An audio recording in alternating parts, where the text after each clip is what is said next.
more official. Jeff Foust, welcome to the Astro Ben podcast. How are you? I'm doing well, Ben. Thanks for the invitation.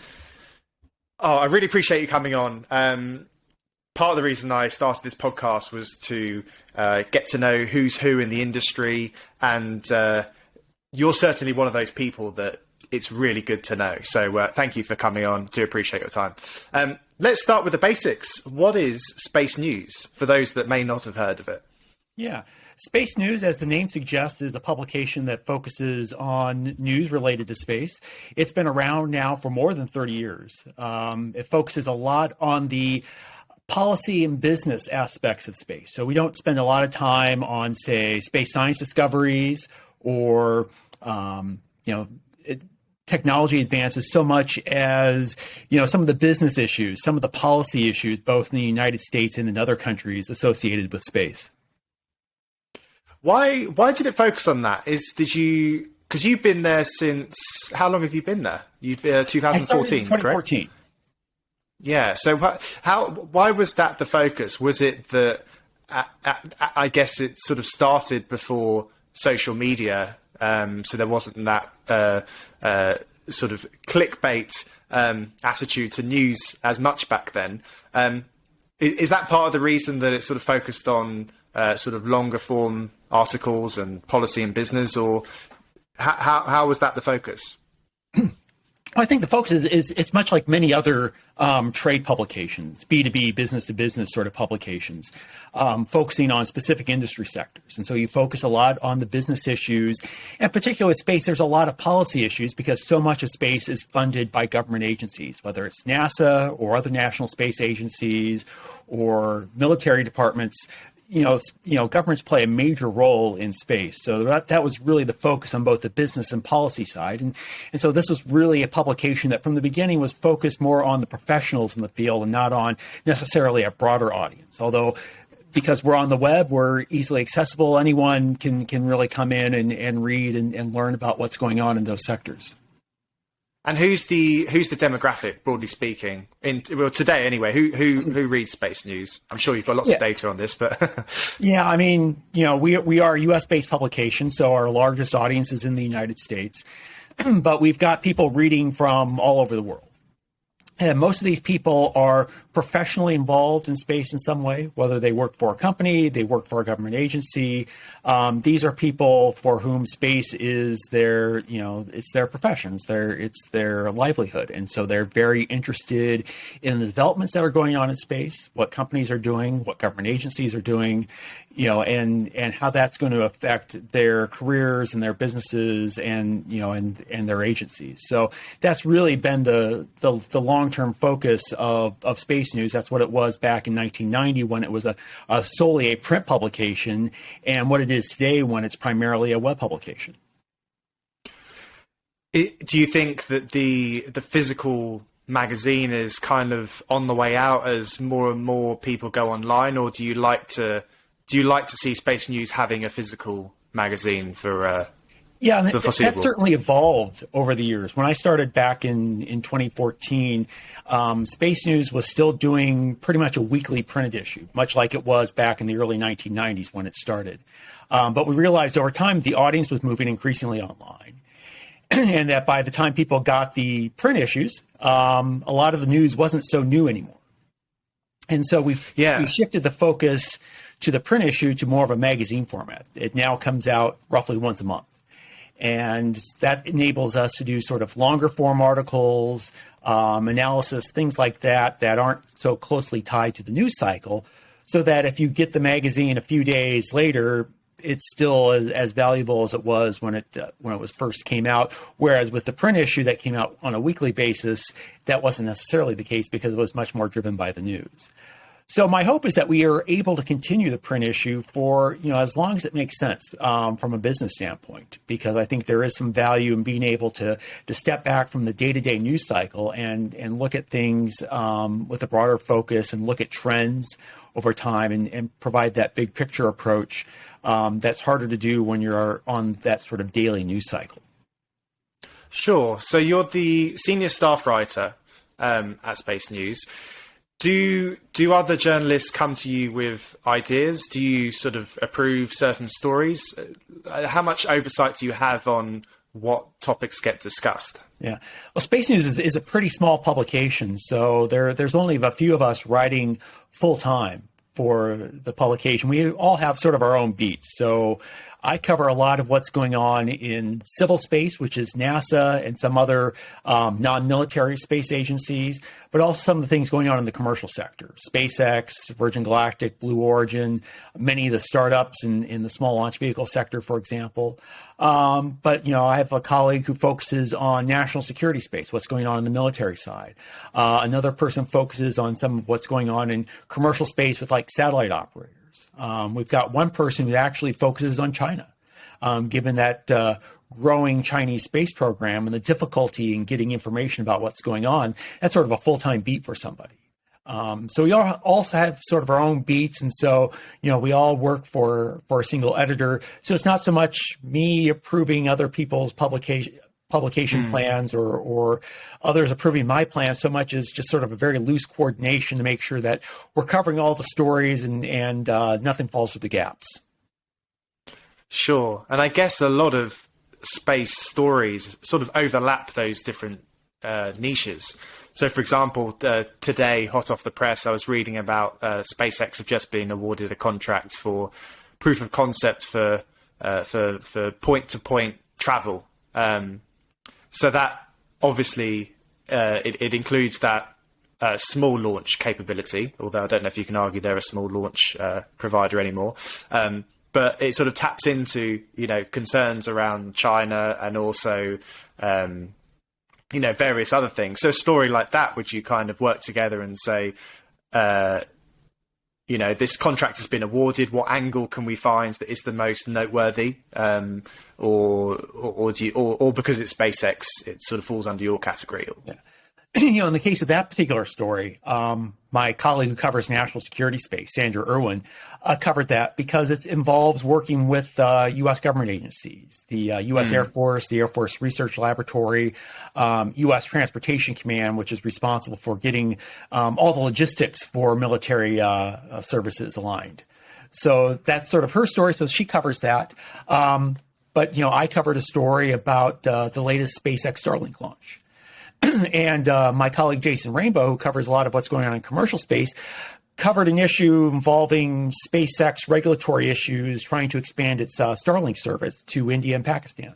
So the same company can fall into different people's coverage areas depending on what exactly that company is doing. And SpaceX is a prime example of that. Do you feel any pressures from some of these companies to not say anything negative towards them? So, for example, Starlink, anyone that listens to this podcast knows that I'm a massive SpaceX fan, have been since day one pretty much, but I sort of have mixed feelings about Starlink. I think partly because I don't really understand what the long-term effects of having tens of thousands of satellites in low Earth orbit are going to be that could affect the night sky. But part of me thinks that, there's something that I don't like about the idea of astronomers not being able to see the night sky, or even me being able to see the night sky in full because of these lights from satellites. So would you be able to talk about a topic like that, or not, because you don't want to say anything that is potentially negative about Starlink?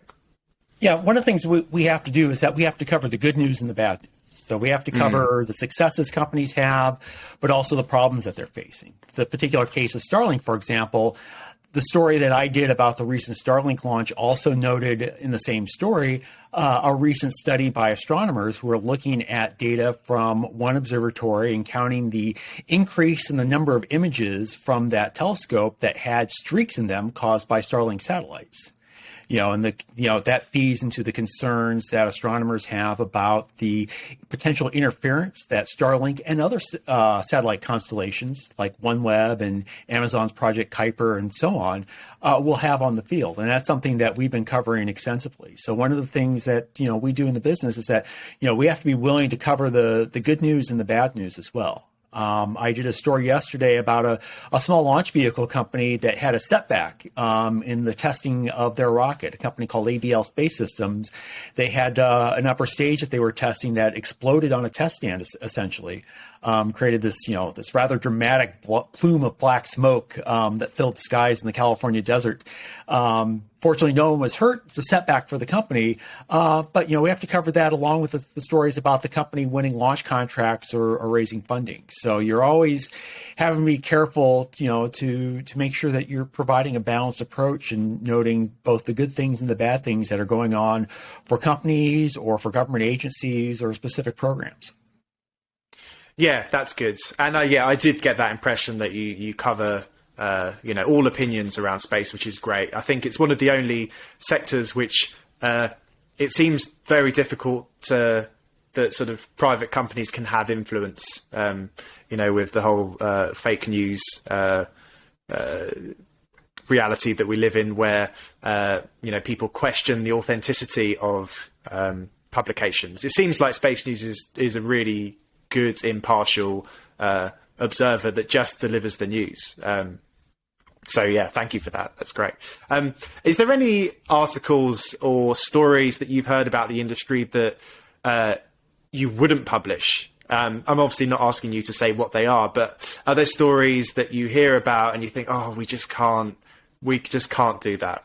Something like UFO stories or something that's pretty out there, but have you had instances where you've had stuff that you just can't put on the website? Yeah, I mean, there are some areas that we don't cover simply because we just basically don't have the bandwidth to cover. Like I said, we don't do a lot in the space science area. There's a lot of interesting space science. It's something I'm personally interested in. That's what I got my doctorate in, is planetary science. But, we leave that to sort of like the space.coms and other publications to cover, the latest Mars discovery or things like that. We would only come in if there's a particular angle in terms of a discovery, perhaps increasing the chances a NASA program will get more funding or something like that. So that's an area that we go in. UFO is something, again, that's something that we have not touched at all. It's really something outside of our coverage area.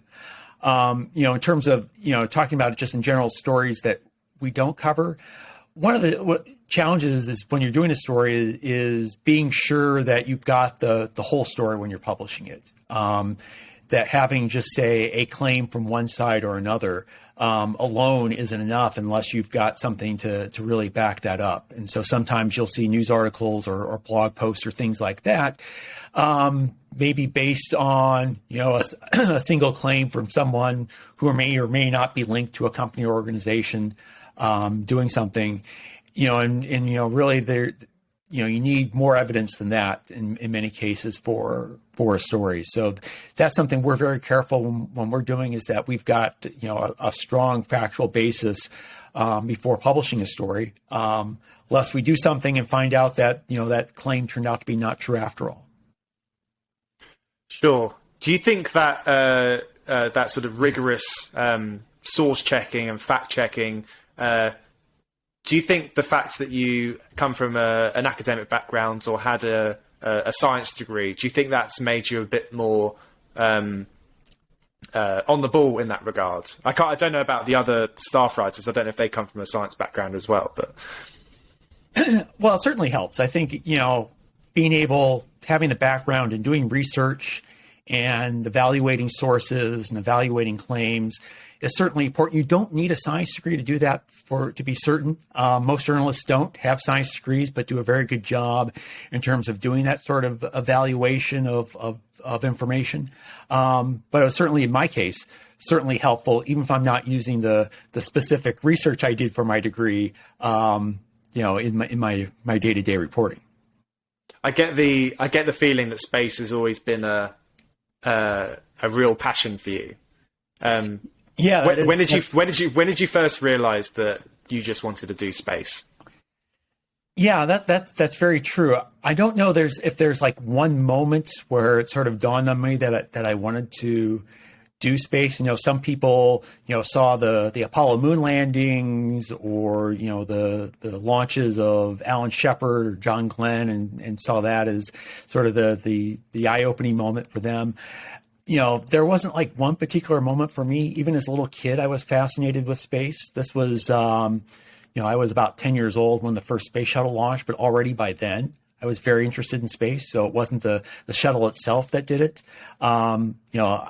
Again, it might have just been watching Star Trek reruns as a little kid that got me interested in the final frontier. But it was something that had always interested me. I didn't always think I was going to pursue a career in space, but it's sort of, the career path that I took to get to where I am now as a senior staff writer for SpaceNews is a fairly winding and circuitous one. But sort of in retrospect makes perfect sense in terms of both, my abilities, but also my interests. Absolutely. I think interests and passions are definitely the way to having a career that is fulfilling.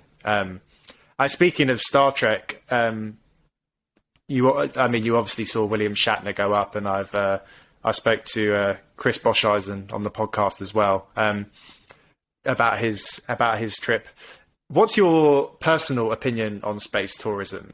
I think the positives are quite clear, but do you have any concerns about it? What's your sort of overall inkling as to what space tourism is going to do for us as a society?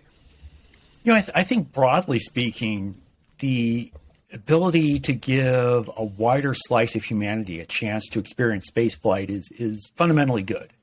For most of the space age, only professional astronauts or professional cosmonauts got to go to space. And then, there's very rigorous, physical and professional criteria to be able to do so.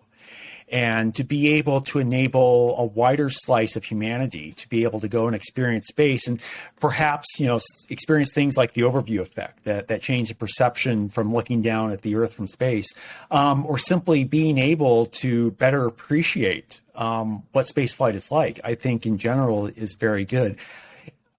Space tourism got a lot of interest because it was seen by many as sort of like the key market for opening up space. The idea was that in order to bring down launch costs, you needed a market big enough to enable sort of the economies of scale to lower launch costs. And it seemed like people would be one way to do that, because you'd have, thousands, potentially millions of people who would be interested and willing to fly into space. I think what's turned out is that other markets have emerged, like satellite constellations and such, that have really provided the impetus for SpaceX and other companies to lower launch costs. And so space tourism is perhaps not quite that enabling market it used to be. But I still think it's important to give more people an opportunity to experience space, so that it seems more a part of what we are as a society, as a civilization, rather than something that's limited to an elite few.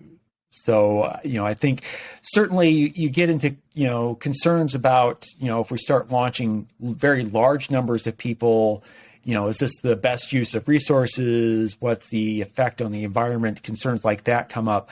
I don't think we're going to get to set sort of volumes of people anytime soon where those become major issues.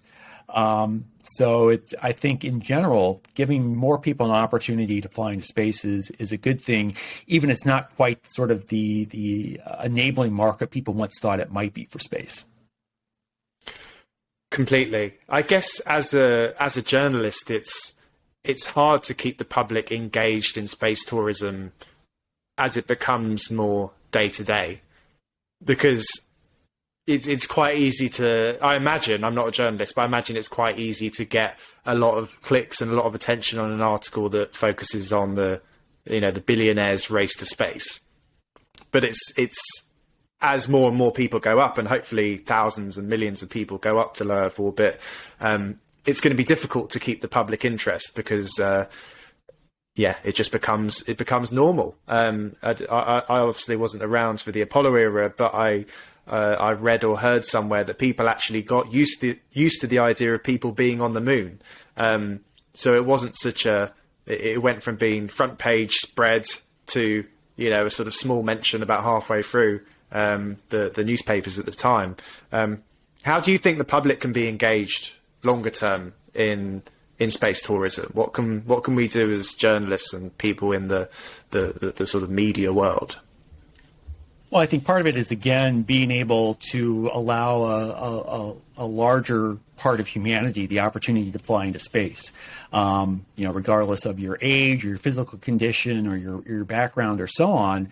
Being able to give more people an opportunity to experience space means that more people are going to be able to communicate that experience in their own way to different audiences. So I think that's important in terms of keeping public interest going. In the long term, I don't know if public interest is necessarily critical for the future of space tourism, so long as it's commercially viable, so long as these companies can make money flying people into space. Whether the broader public is interested or not is not quite the same concern as if, say, for a government-funded program where taxpayers need to know what their space agencies are doing and appreciate that investment and be willing to support continued investment along those lines.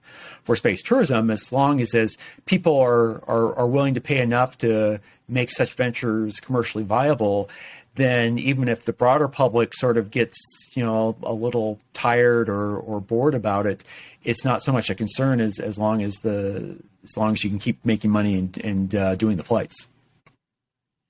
Yeah, completely. You've obviously had quite a long career in space journalism. What have you learned about the space industry that surprised you in that time? Well, I don't know if anything has necessarily been surprising so much. I think what's interesting perhaps is the evolution of the space industry. We're in a very dynamic time in the space industry in terms of the number of new startups, the number of ventures getting private funding, whether it's to do launches or to do satellite constellations, to do, imaging the Earth from space, looking at sort of emerging markets like in-space manufacturing.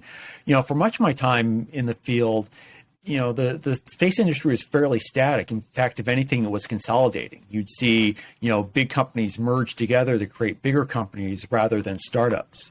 And space is starting to look a lot like other technology sectors, where you've got a lot of vibrant startups out there. Not all of them are going to succeed. In fact, most of them will probably fail in one way or another. But the few that will succeed have, the potential to be very lucrative. And people have seen what SpaceX has done. Company that is now 20 years old, is now one of the major companies in the world in terms of launching rockets and now carrying people to space and now developing a constellation of satellites for internet services and talking about going to the moon and Mars. And I think that has been a big factor in terms of turning people on to the potential of space, that it doesn't have to be just a few large aerospace companies in the US and Europe, that it can be a much broader group of companies, startups, and bigger players doing new things or doing old things in new ways to really broaden the market. So, like I said, I don't think that's necessarily so much surprising as a remarkable transformation of the industry. And that's really happened over the last couple of decades, really, in fact, over the last 5 to 10 years. It's been a fascinating time. And I think the next 10 years, especially 10 to 20 years, is going to be even more out there, literally. You mentioned going back to the moon and onto Mars. That will happen. I'm sure we both agree that. When is a different matter. But when humanity does go back to the moon onto Mars, I'm going to put you on the spot a little bit here. What would be your what would be the title? What would be the header? Header. Humanity returns to the moon after half-century absence. Because, the Artemis 3 lunar landing mission was going to be no earlier than 2025. And so that's going to be more than 50 years after Apollo 17 in 1972. And so now humanity is now finally returning to the moon. We've been talking about it for decades. But now it's finally happening. and it's happening in many respects a very different way than Apollo has done, with greater international cooperation, greater commercial roles, and hopefully in a more sustainable manner, so that we continue to have human missions to the moon for the indefinite future, which is something that Apollo obviously could not sustain, given its cost and the end of the space race with the Soviet Union. So it's my hope that that we'll see in 2025 or thereabouts a human return to the moon that will be a sustained return to the moon. Super exciting. You also started Space Review, a weekly publication of long-form articles and commentary. How does that differ to your work at Space News?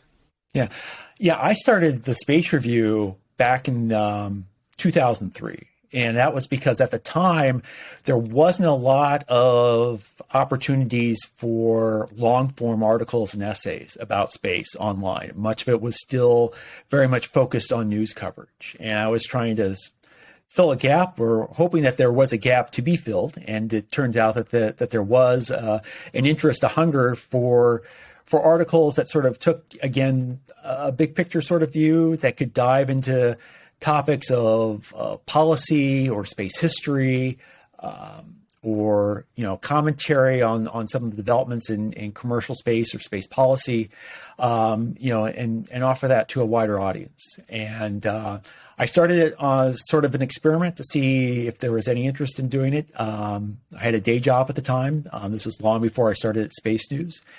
But it turned out that, people were interested. People were interested not just in reading, but also in contributing. And so I've been very fortunate to be able to keep the Space Review going now for going on 19 years, and looking forward to maybe another 19 to come. Yeah, for sure. I mean, that's an impressive history of consistency. I mean, my New Year's resolution was to do one podcast a week, and it's hard doing that, but you've kept that up. You're quite prolific on social media as well, and Twitter. You're always on there. How do you find time? Do you plan every minute of your day? Do you have any productivity tips for us? Yeah, unfortunately, I don't know if I've got any great productivity tips. I do try to plan out, not certainly on a minute-by-minute basis, but certainly do plan out the day as much as I can, knowing that things will change, developments will come up, and those plans will have to alter. But certainly look ahead, see what's coming up in terms of events taking place, whether in person or online, that I need to work around. Just sort of looking ahead over the next week or so to sort of plan ahead what things to expect and look forward to, and then try and take as good advantage of the time that I do have available between all of those things, to do other writing or research or reporting as need be. That's so interesting. It's been great chatting to you. Before you go, do you have any breaking news that you can tell us about? What's going on in the industry as we speak? As we speak, there's a lot going on in the industry as we speak. And that's one of the great benefits of being able to cover the industry at this time, is that there's just so much going on, whether it's, SpaceX doing a regular cadence of launches for Starlink or for other customers, some of these new entrants in the launch market, keeping tabs on a company called Astra that's planning their first launch from Cape Canaveral in the next week or so. You've got a lot going on the policy side. Just keeping tabs of sort of the Byzantine federal budgeting process is a challenge in and of itself. And, looking at NASA trying to make plans for the next decade when it's not sure how much money it's going to have to spend in the next year is certainly an interesting challenge. But there's a lot going on in that respect as well. But as I said, we're really fortunate just how dynamic this time is, that there's so much going on, not just in the United States, but in Europe and in China and Japan and elsewhere in the world in space, by both government agencies and companies. It can be a real challenge trying to keep up with things, but it can be really fun as well. Yeah, what an exciting time to be in the space industry and being at the front of it. Well, look, thank you so much for coming on today, Jeff. I thank you for giving me my source of news. It's basically my go-to. So I know what's going on in the industry, and I'm sure it will be for many years to come. Thank you so much. Yeah, thank you, Ben. It's a pleasure.